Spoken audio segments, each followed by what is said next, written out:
I'm Andy from the Oak Shop. Just wanted to put a quick video together about fitting our floating shelves and importantly how to make the adjustment on the brackets so that your shelf sits perfectly level.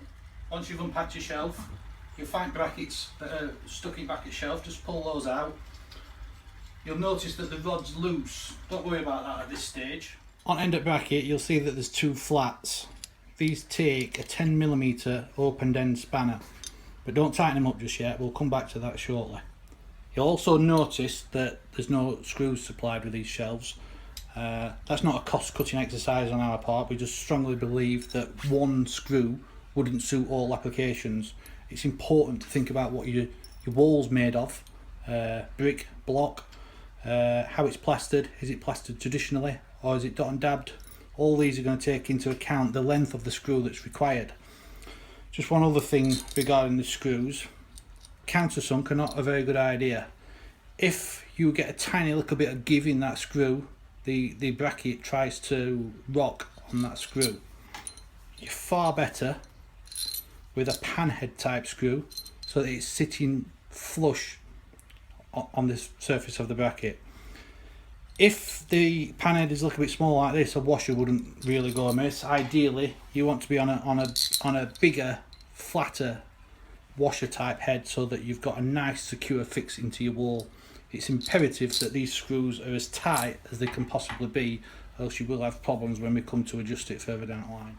Right, what I've done here, I've got two brackets screwed to the wall.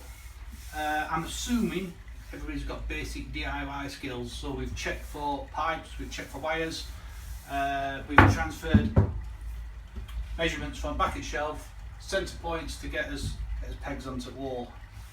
Drilled, plugged and screwed so we're nice and secure on the wall. You'll notice that the actual peg is still loose. I like to leave those loose at this stage. It just helps with getting the shelf in position. So if I put that on there, but the key point here is not to go all the way back to the wall. Leave it away from the wall about an inch and a half. If you remember, we spoke about this little flat that's on the bracket earlier.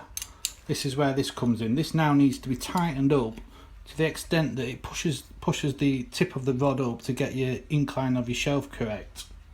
Right, so I've got a shelf up wall. I'll put my spanner up back onto the flat rod.